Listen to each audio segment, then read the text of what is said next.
Edition of ESPN FC. Kay Murray and Stevie Nicol here in the studio, and we're actually going to start tonight by talking about everything that happened with PSG's game against Real Sociedad, because L'Equipe this morning telling everybody about the unblocker, Mbappe breaking the deadlock in the second half, helping his side on their way to that 2-0 win. So all smooth sailing in Paris. Things looking great. Sounds a bit sarcastic. Yeah, I'm being a bit sarcastic because then came the news this morning that not only has he decided to leave PSG, which obviously Julian Laurent told us about 10 days ago, he's actually informed the PSG president of this news. So we're covering all angles tonight. We've got Frank in Paris, we've got Julian Laurent, who was at the game for PSG against Real Sociedad, and we've got Alex Kirkland from Madrid as well. So we'll start with you then, Jules. Tell us the latest developments in this drama. Yeah, well, we were told today that on Tuesday, Kylian Mbappe announced his decision to leave PSG at the end of the season to Nasser Al Khelaifi, the PSG president, to the owners as well. Personally, he did it on Tuesday. So before the Real Sociedad game, we kind of knew even 10 days ago when we broke the story about him deciding to leave, that the announcement to the club, certainly not officially to the rest of the world, but certainly personally to the club, would arrive pretty quickly after the news starting breaking, and it was done on Tuesday. I think PSG expected the news anyway. They knew it, but it's always good to hear it directly from the player himself. So now, before there's an official announcement publicly, they will need to sort out a few things. There's a contract. Even if Mbappe is a free agent at the end of his current contract, there's still a lot of things to sort out in terms of the bonuses that he's waiving off. There's quite a lot of details. So I think it will take a bit more time now to have an official statement from Kylian and the club, like a joint one, to announce the separation, if you want, at the end of the season. But the first step was always to let PSG know first, and that's what he did on Tuesday. And where's he going, Jules?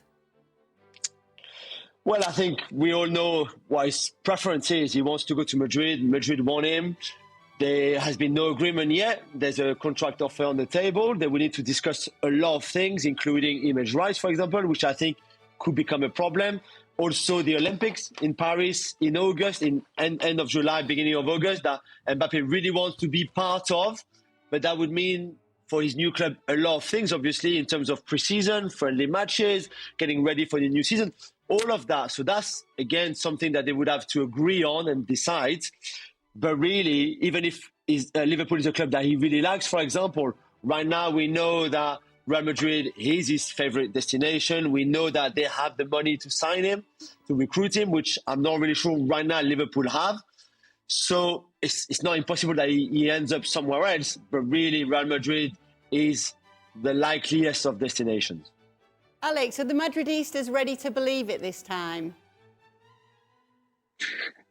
Maybe, just maybe. Yeah, look, this feels like another significant step along the path that ends with Mbappe being a Real Madrid player, doesn't it? And it's being viewed as such here in Spain. This is the story that everybody is talking about right now on the late night radio shows. This is the only subject of discussion. Like Jules says, there's also an awareness and recognition that there are a number of further steps that need to be taken before he is officially a Real Madrid player, namely that he accepts this offer from Real Madrid and that they iron out all the small print on some of those issues that Jules was just talking about. But fundamentally, look, if Mbappe wants to come here, and we think that he does, and Real Madrid want him, and we know that they do, all of those little obstacles and details are things that I think can be sorted out along the way. So yes, it's a significant step. Yes, the fans here and everybody here has been burnt in the past. Yes, we've been down this road before multiple times, but this time it feels different, and it's starting to feel increasingly different. And it feels like this time there's going to be a different conclusion to what we saw in 2021 and 2022 and 2023.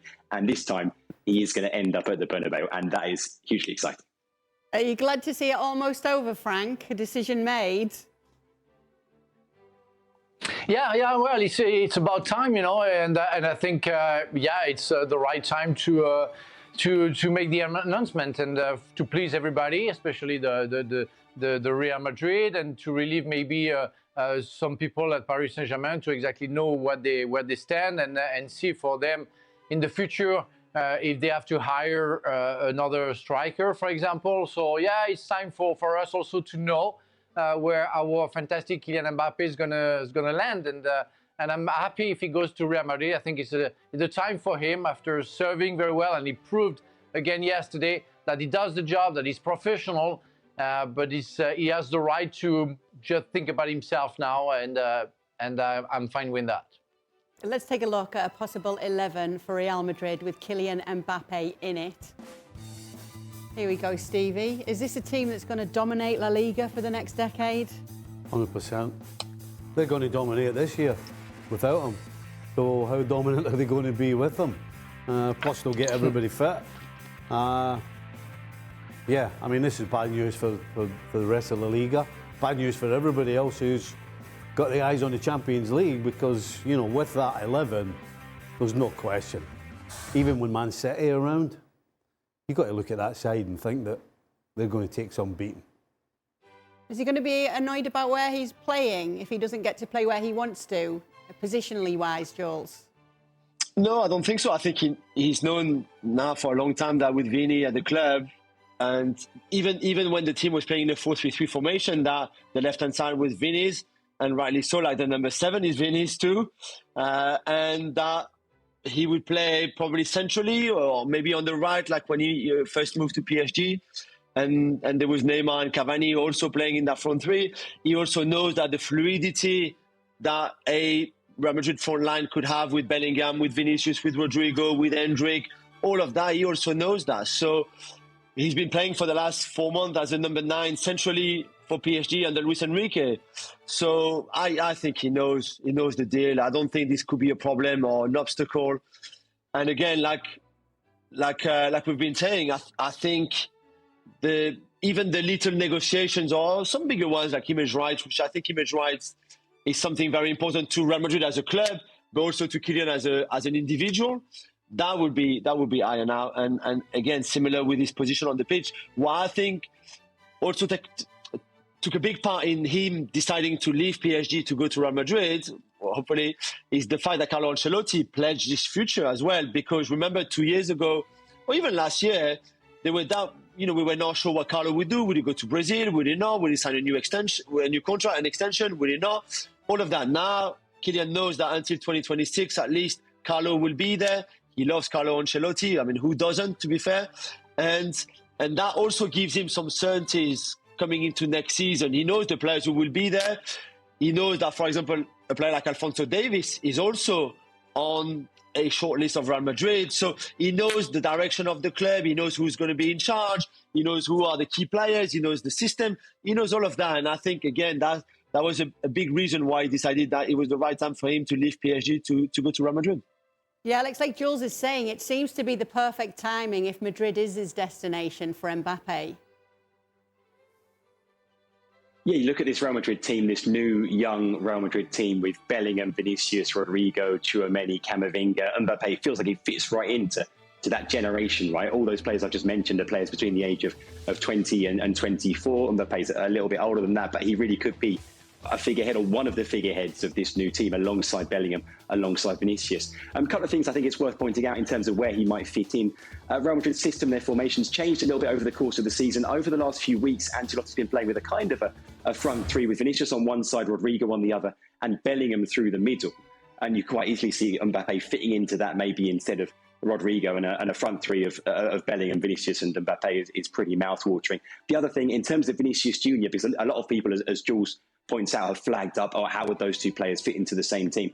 Ancelotti's been quite clever with Vinicius this season, and he's been trying to, I think, add a bit more variety to Vinicius' game, so he's not just a pure left winger. We've seen Vinicius playing as part of a front two. Ancelotti's talked about how important it is for Vinicius to learn how to move inside, how to play in more reduced spaces, not just be an out-and-out winger. And part of that, of course, is about making Vinicius a better player right now, but part of it might be with one eye to next season as well, and thinking about how you can get the best out of Vinicius and Mbappe in a kind of a fluid and mobile front line, making the most of their pace and also making the most of these players who can, they might want to be on the left or on the right or through the middle, but they're really smart players tactically, and they can work together in terms of switching positions over the course of a game. You know, I think I particularly got caught up in this. Where's he going to play? Is he going to be the left? Is he going to be through the middle? At the end of the day,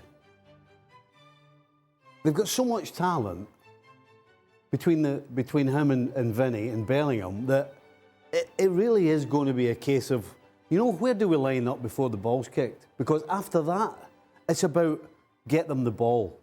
Go wherever you can get the ball and we'll get it to you and you go do your stuff. I mean, it really is going to be that simple. As I said, I got kind of caught up in this left or centre. I think actually we should just forget about that because those three, every single one of them, arguably is the best in the position right now in the world.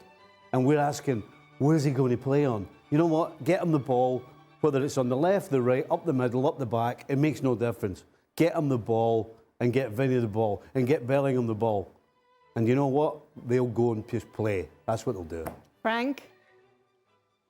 I agree with Stevie as long as Carlo Ancelotti doesn't try to also please Rodrigo. If they play at three at the front, you won't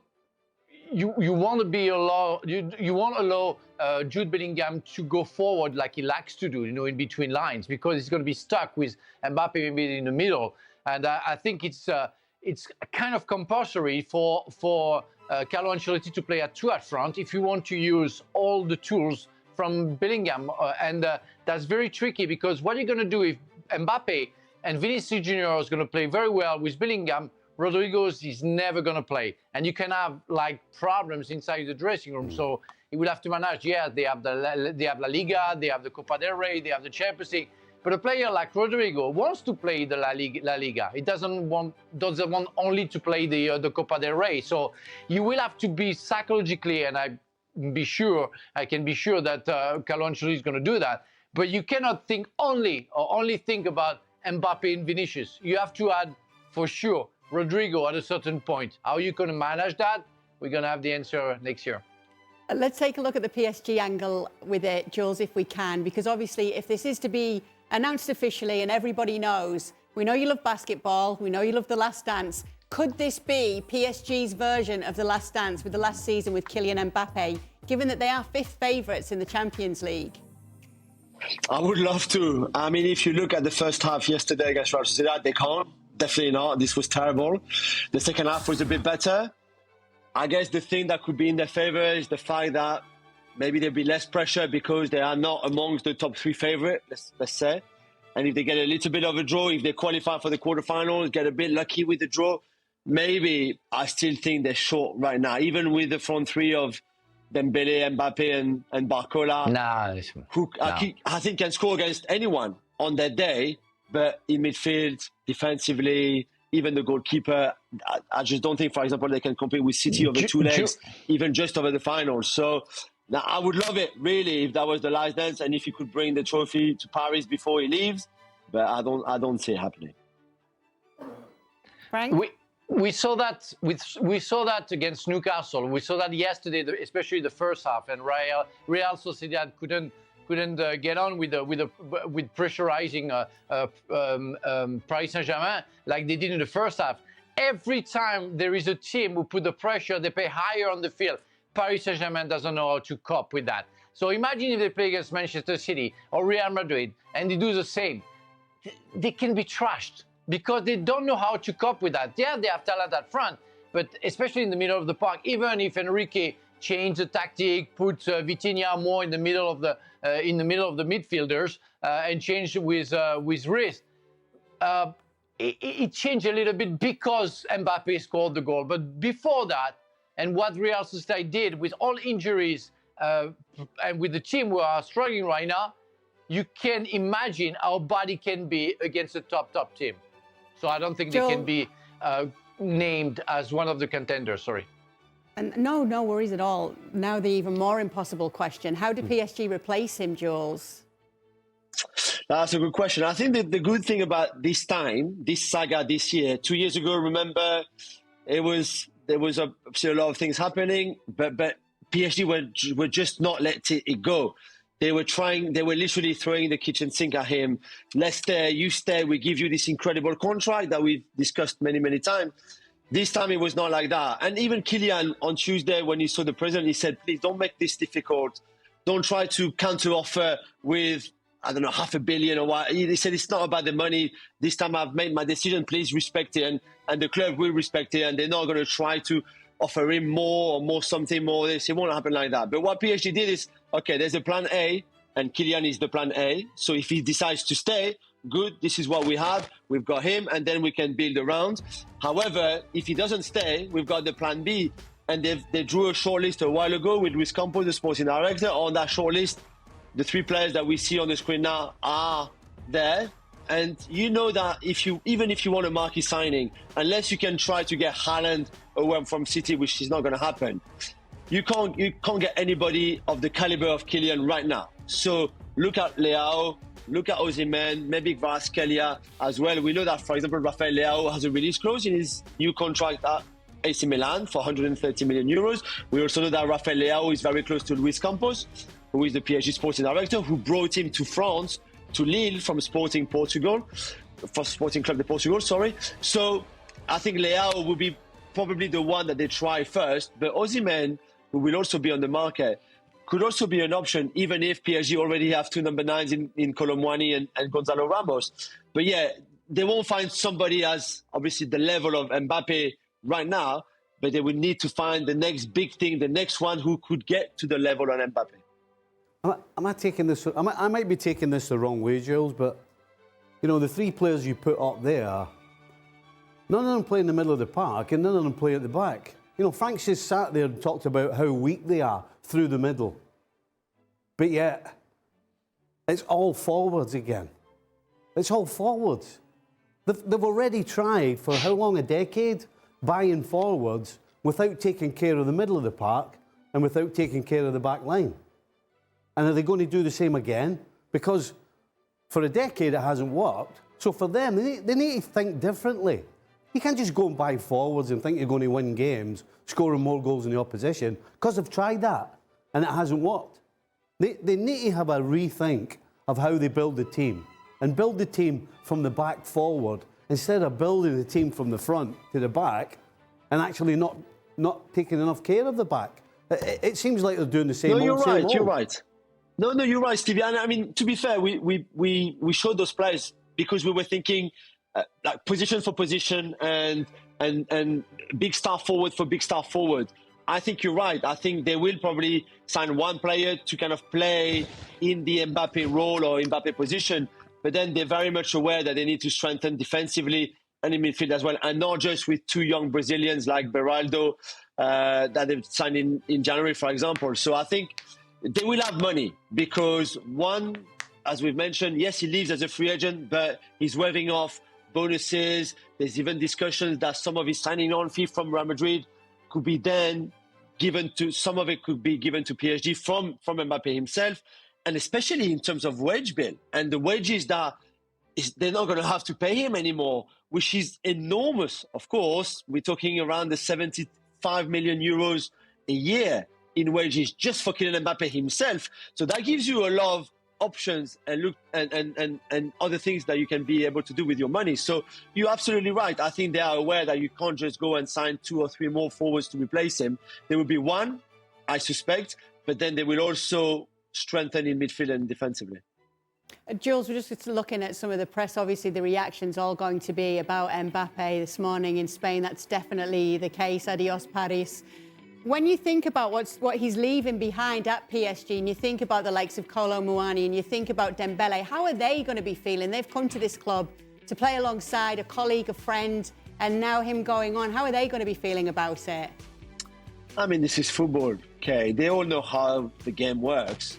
This is not the Care Bear world. This is exactly what happens. This is professional football at the highest level. I think everybody knew there was a chance that he would leave at the end of the season. So whoever that is, Dembele, Kolo Muani, Barcola, all of that, who agreed to come last summer, they knew very well, and especially Dembele, who was one of his closest friends, that there was a high possibility that he would leave in this summer 2024. So they know how it works. They've been there before at other clubs. They've been there themselves. You know, Dembele at Barcelona had a lot of friends as well. Everybody was hoping that he would stay. Everybody was thinking he would stay. And then he forced his move to PSG. So this is how it works. They won't be upset or disappointed. Yeah, disappointed because they probably would want to play with their mates. But they know far too well how football works.